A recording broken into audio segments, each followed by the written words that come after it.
I talk a lot about distribution and marketing. I mean, it's probably my favorite subject because I feel it's the most important thing, not only in the film business, but in any business.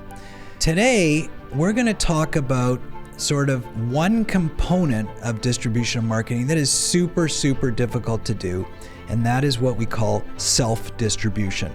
Meaning that if you can't or don't want to get a distributor involved, or you can't find another way to get your movie released by somebody else, you have the choice, if you want to exercise it, to go it alone and release your movie yourself. That's called self-distribution, and we're going to explore that today. If you want to be a successful indie filmmaker, you need to know a lot about not just the production of movies, but the business. We are going to tell you the truth and reality of what really happens in the indie film business. Hi everybody, welcome back to Indie Filmmaking, Truth and Reality. I'm your host, Jeff Deverett. Today we're going to be talking about one of my favorite subjects, which is called self-distribution. That scares a lot of people. As soon as they hear the expression self-distribution, it's like, no, I'm not going down that road. I've heard nightmare stories about how difficult, it's hard enough to get a distributor, hard enough to get the distributor to release my movie, hard enough to do the mark, hard enough to do this. Why would I want to take that on myself? And let me explain the reasons why somebody would want to take it on themselves, and then I'll explain actually how to do it. All right. So let's say that you make a film and obviously you think it's good and you want to release your film. I mean, that's why you made it. You want to release it. You want audiences to enjoy it. So here's what you do. You go knocking on the doors, knock to the distributors, or, you get a sales agent or you try to get the distributors. You need a distributor, let's say. Knock. Half of them don't answer the door. The other half who answer, 3/4 of them, they ghost you, they don't return your call. Yeah, send me their film, and then you never hear back from them. All right, so now you've got 25% of them that you heard from who say, okay, we watched your film, and 75% of them say, thanks a lot, we're not interested, it's not good enough. So now you're left with, say you started with 50 distributors, you're left with 2 or 3. And perhaps they decide that they're going to maybe make you an offer, and they make you a terrible, lopsided distribution offer that skews so much in their favor that would be impossible for you to make any money. It's going to be one of these crazy offers. They want a 15-year deal, 35% distribution fee. They're going to spend $50,000 to $100,000 in costs that are recoupable. They don't have any revenue forecast for you. You're not sure how they're going to release it. Maybe they're going to put it on an AVOD platform. And you do the analysis and the math, or you call a guy like me and I explain it to you, and I say, you're not going to make any money with this. Your film's going to get tied up for 15 years. You're not going to make any money. And you say, well, that's all I got. It's the only offer I have. And I say, well, my advice is, I always say, no deal is better than a bad deal. As soon as you take that bad deal, you're going to be locked into it, and you're going to regret the day that you did it, because you're never going to get a report. They're not a credible distributor. Not only are they not going to report to you, but even if they do, you're not going to see any money, because they're going to suck it all up in costs. So they'll be like, $10,000 in revenue, but $50,000 in costs, so they'll eat it up, which is the way the deals work. So you're going to say, but I don't want that. That's crazy. Why would I do that? I put my heart and soul into making a movie. And I say, you wouldn't want that. That's the whole point. You wouldn't want it. It's a bad idea. So then you say, well, what's my alternative? And I say, your alternative is, unfortunately, the only alternative really is to do it yourself. Or, well, there's another alternative. The other alternative is don't do anything. Put your movie on a hard drive, let it sit on your shelf, collect dust and cobwebs, and not do anything. But that's not a good alternative. Why would you do that? You put your heart and soul into making this movie. You want to get it released. But at least if you don't take a bad deal up front, maybe 6 months from now, a year from now or something like that, something else comes along, there's a new relationship, new technology, new something like that, your movie's still available because it's not tied up in this long-term deal. So at least you have it available to you. All right, now, will you do something with it? Maybe not.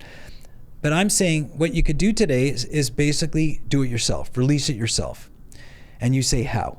And I say, well, you have to do, if you want to do it properly, the way it's supposed to be done, then you have to do, there's 2 components. There's distribution and marketing.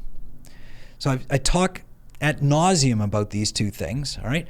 Distribution is basically giving your film access to audiences, meaning making your film available so that an audience can watch it.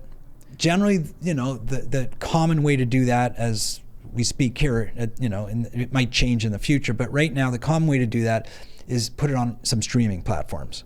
Maybe some AVOD platforms, maybe TVOD, and SVOD if you're lucky. You got to make your film available to an audience. Otherwise, how are they going to watch it? They're not going to come knocking on your door and say, hey, can I plug in your hard drive into my computer and watch your film here? That doesn't work that way. They need access to your film. So distribution is the process of creating access. And we'll get into that. Usually, involves distributors and all this. So I'll talk about how to do that. Marketing is once your film is accessible to an audience, marketing is the process of creating audience awareness, letting the audience know.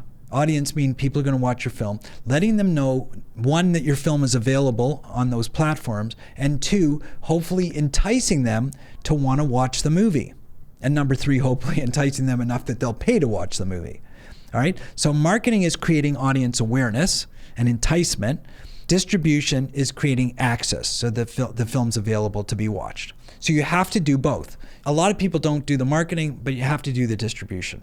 So how can you do distribution by yourself if you're not a distributor? Well, there's these things called aggregators. So an aggregator, which I've talked about before, is basically a technology company that you submit your film to. Some of them have you pay a fee, and they put you up on the streaming platforms. These days, you can't really submit to streaming platforms by yourself, with the exception of one or two. All right, the one major, biggest streaming platform in the world, which is the biggest AVOD streaming platform, you can still submit to, and that's called YouTube. All right, so YouTube is probably the biggest way to create access to an audience. It has the biggest audience, much bigger than any streaming platform. As a matter of fact, bigger than probably most of them put together. You can have a YouTube channel and put your content up by yourself. That is still allowed on YouTube, which is fantastic. Congratulations, YouTube. That is, you're really providing a service to indie filmmakers. There are some other platforms like Amazon, as we speak, still allows you to upload, but not documentaries. And there's certain criteria. It has to be a feature, not a short. Now that may change in the future, or it may have already changed and I didn't notice the change. But most streaming platforms require you to go to a third party, often a distributor, but in this case we decided you're not going to use a distributor, so you would go to these aggregators. As I sit here today, probably the biggest and most popular one in the United States is FilmHub. So that's a company that you basically go online, you submit your film, they assess it, make sure it's okay, when I say like it's not too violent, too racist, whatever the case may be, and they submit it to various streaming platforms on your behalf. And they take a fee of 20% of whatever the revenue comes back from that streaming platform. They take a 20% fee and then submit the rest back to you, which is a good deal. No licensing deal. They're not taking any long-term 15-year deal. All right. It's basically, they say, we'll submit for you. If you want to break the contract, you got to give us, I think it's 6 months or 9 months or something like that notice if it's not working for you. But so far, that's working very well. And I would call them the leading aggregator. I mean, there are some other aggregators. There's Bitmax and Premier Digital and some other ones, Giant Films, and there's a whole bunch. But the most popular one these days is FilmHub. And I'm not giving them a plug or anything, although I do use them and I think they're good. So now that's going to get you access, all right? Or you go, what we talked about before, you go the YouTube route. So basically, you put your film up on YouTube, and it's available. All right. Now, do you want to put it on a private link? Do you want to put it on a paid link? We're going to talk about that sort of on the marketing side. Now, there are some other ways to do it. Okay, there's some other platforms where you could basically put your film up and create access. And these are sort of customized, higher-end solutions. And it's usually not just for one film; it's for multiple films.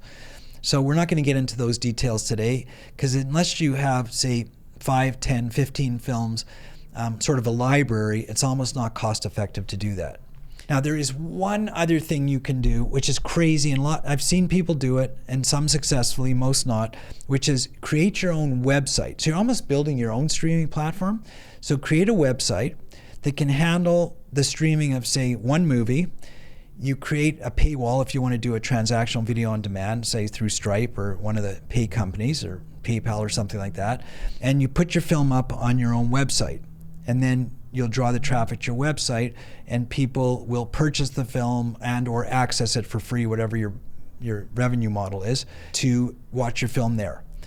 Now, you're not probably going to do an AVOD model, an advertising video on demand model, because no advertiser is going to want to support one film. They want to support a whole platform. So it's probably transactional video on demand or free. So right now, YouTube's the easiest way to do that. So let's say you put your film on YouTube, okay? Now, imagine you're on YouTube, and maybe through FilmHub you put it on 3 or 4 other streaming platforms, which are all non-exclusive, meaning they could all be happening at the same time. But let's say you're on YouTube, is one of them.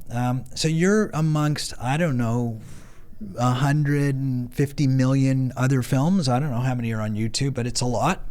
Maybe it's in the billions now, I don't know. But I know they get 3 or 4 billion views every day. I just don't know how much content is there. I should have probably looked it up before this episode, but there's got to be well over 100 million. Now, they're not all feature films, but there's a lot of content on YouTube, right?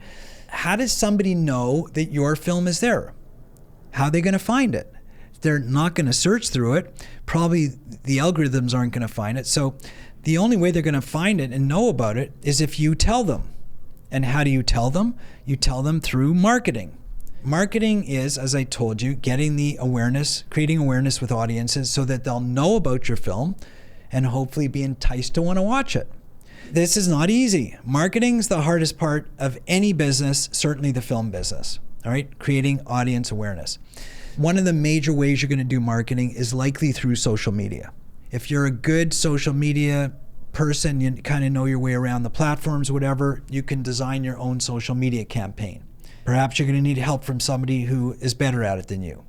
You can use what they used to call influencers. They call them content creators now. So these are people who have sort of big followings and big audiences on the social media platforms, who perhaps if they like your movie or if you're paying them to do a campaign for you, then they can tell their 500,000 subscribers or their audience, whatever, that they just watched this movie, or that they're endorsing your movie and saying, wow, hey guys, you need to watch this movie.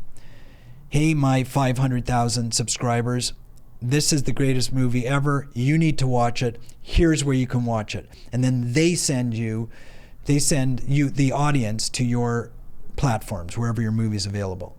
So easier said than done, all right? If you're going to use influencers / content creators, you need to figure out who you're going to use. So first of all, you have to verify them. And we've talked about marketing a lot. Secondly, you're going to have to figure out what you want them to say. Thirdly, they're going to have to buy into it. They're going to have to like it, and they're going to want to create their own content. You can't tell them what content to create. You can just kind of tell them the message you want them to share. And then fourth, you're going to have to negotiate a fair price. Like, they're not going to do this for free. They're in it for the money, and they're going to need to be rewarded properly, whether it be through a lump sum fee or maybe some type of revenue share, or maybe a bit of both, all right? Some hybrid model of a fee plus a revenue share, a back end. So you're going to have to figure that out, all right? The world of content creators, influencers is constantly growing, and I call it the Wild West. It's crazy out there. I mean, number one is what I call verifying how much influence these people actually have. Like somebody who says, I've got 500,000, say, subscribers on YouTube, let's say, do they actually have 500,000? Did they buy those subscribers? Are those regular subscribers? Are they people who watch? But then, I see people 500,000 subscribers, then I look at their views. 1,000 views, 2,000 views, 3,000 views. Where's these 500,000 subscribers they talk about? How come they're only getting a couple of thousand views on all of their new material? Or maybe they're getting 100,000 views, or maybe they are getting 500,000 views. I'm not an expert in social media, but there are things that you need to do or deal with an expert to try to make sure that you verify that the influencers you're using are actually influential, how much influence they have, what audience are they actually attracting, and what the value is to pay to them in order to get that message out. So that could be very powerful. But also, on the other flip side of social media, I mean, you could do a paid advertising campaign. So all the social media platforms allow you to do paid advertising. It's a combination of, say, just posting, right, and getting what we call organic feedback or organic awareness, and paid awareness, where you are trying to target a certain demographic or a certain group based on area, based on gender, based on, culture, based on career. There's so many criteria that you can target. And the social media platforms are obviously experts at trying to figure that out. That's the business they're in, is filtering and communicating to certain groups of people. It's a science, and it's a science that can work if you know how to do it. I'm not great at it.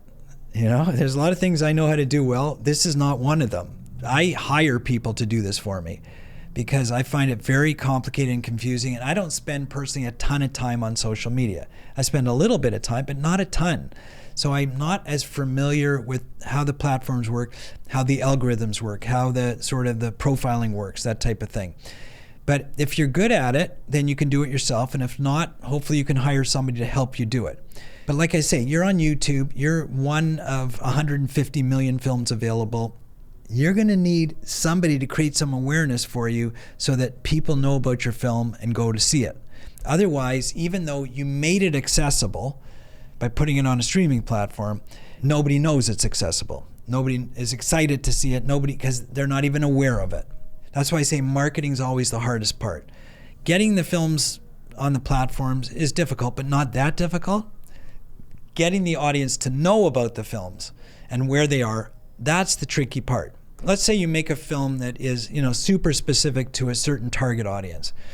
One of the examples I give is, I made a couple of gymnastics movies. They cater to young female gymnasts. It's gymnastics movies about female gymnastics, college gymnastics. And the core audience really is, say 12-year-old girls who are gymnastics enthusiasts and maybe dance enthusiasts. That's a specific core audience. So we can try to target that audience a little bit more and maybe go after them more directly. Like maybe we could this is exactly what we did. Target their clubs, the gymnastics clubs that they're members of. Try to connect with their coaches to let the coaches watch the movie, say for free, to be able to tell their 300 or 400 gymnastics students about the movie in the hopes that the students will want to watch it. The coach says, well, I watched the movie, they endorse it. Maybe the whole gym has 10 coaches and the gym says, to the coaches, we watched this movie, you should watch it, you should tell all the kids. Maybe they have a screening there. That's called direct marketing. That is kind of focusing in on an audience that you think is going to be engaged by your movie and just letting them know specifically, bypassing social media, bypassing all, generic advertising and going directly to the gymnastics clubs. Now, it's not easy. Super time consuming, super challenging. You have to also figure out who the contact information there is. You have to get a hold of them. There's a lot of work involved. That's why I keep saying the amount of work and effort involved in marketing is almost more so than making the movie. Not almost more so, it is. Way more time consuming and challenging. But if you want your movie to be successful and you want to get an audience for it, those are the kind of things you have to do. Now, different movies lend themselves to different types of marketing campaigns. All right, but every movie lends itself to being released. So getting it into distribution, again, not that easy, but also not that tricky. All right, use an aggregator, put it on a website yourself, put it on YouTube. You can do that. Creating the awareness, getting the audience to know about it, and having them excited about it to send them to your platform, wherever it's playing, to want to watch it. That's the trickier part.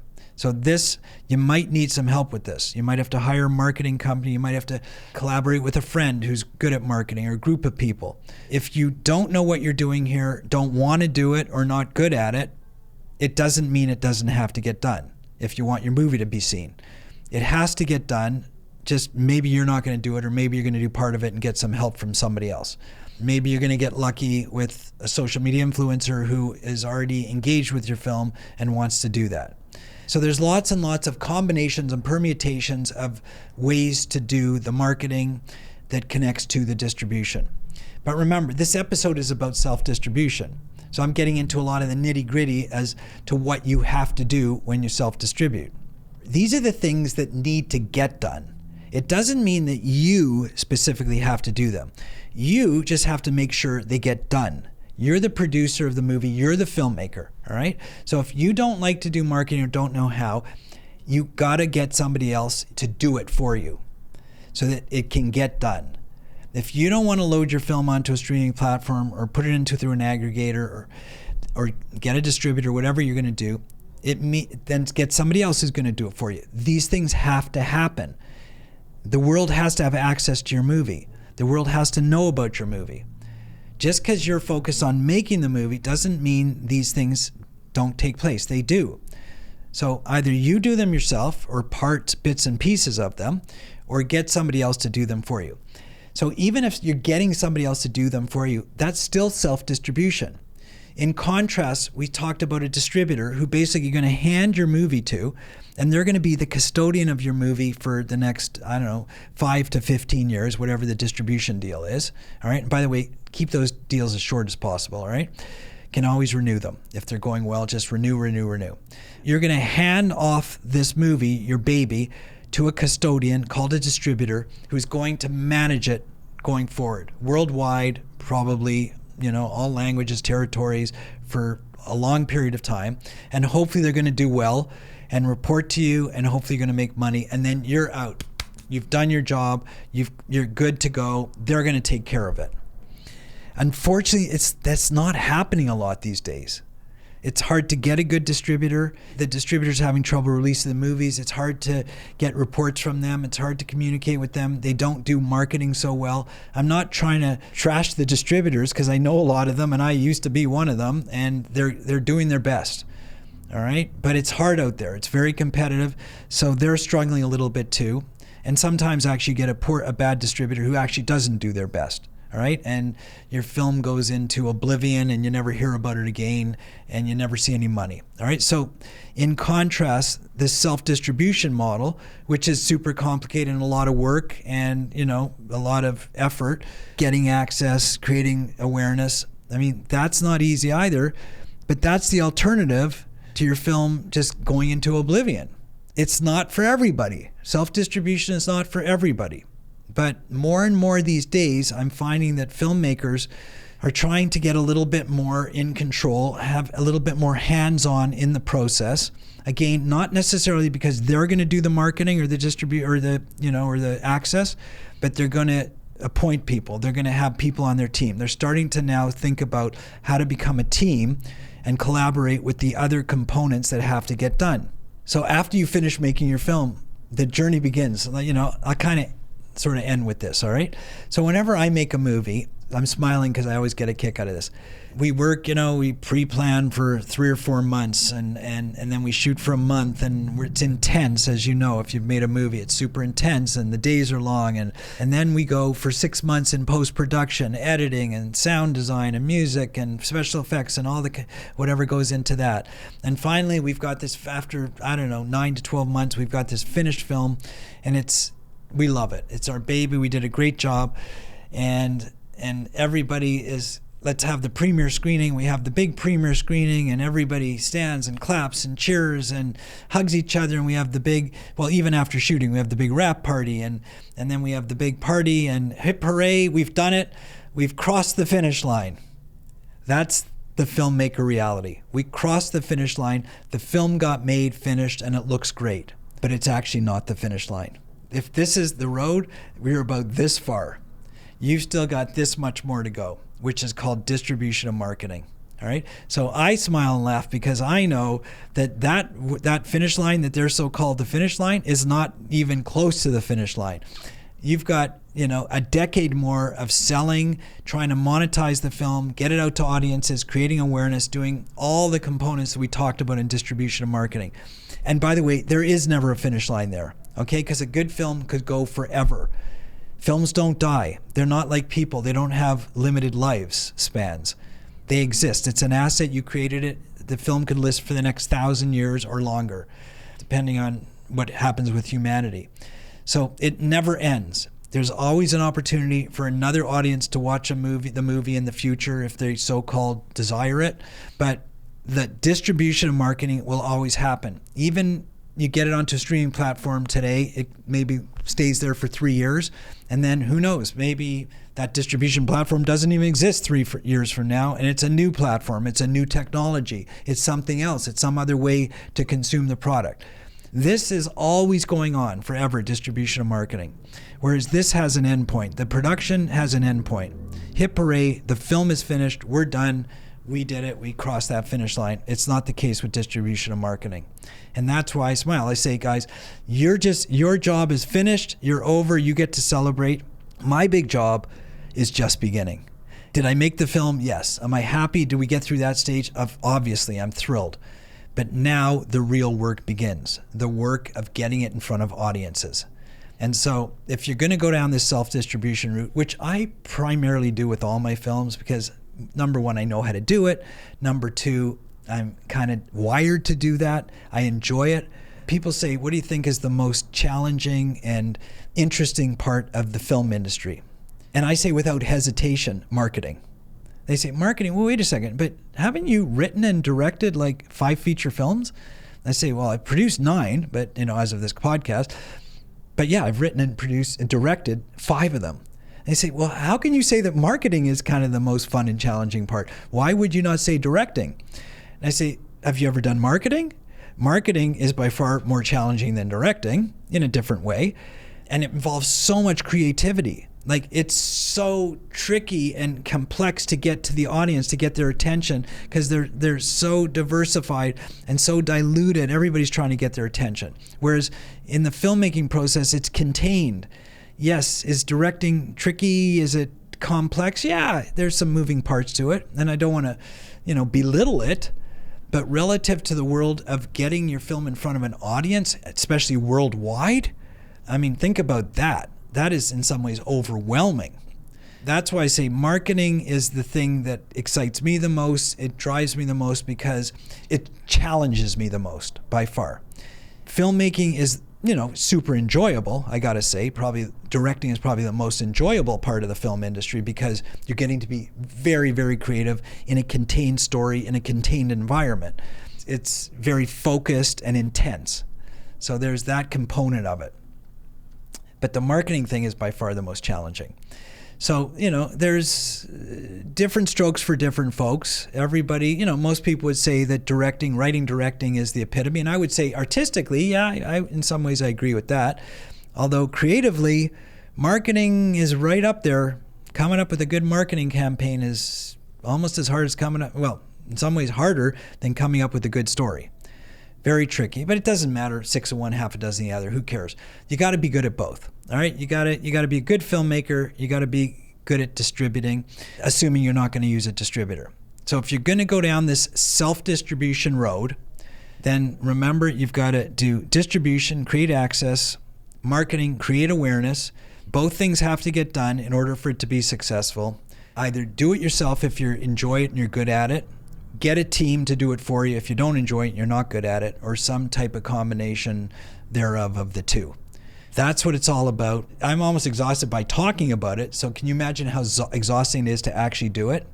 I've done it many times, and I'm telling you, it is a big job. It's a big job, but you can do it. You can do it because you love your film and you want the best for it. Your film is like your child, so I know you can do this. All right, if you need help, you can always call me. Find a marketing company or somebody else who can help you. If you feel like this is not for you, it's just not what you bargained for, you're a filmmaker and you don't want to get involved with that, then hopefully you can find the right distributor who will give you a fair distribution deal. Do not settle for a bad distribution deal, but hopefully you can find a good distributor with a good distribution deal. Whatever direction you take, I wish you the best of luck. I'm there to help you always. Thanks for listening, and call me with your questions if you want. We'll see you next time.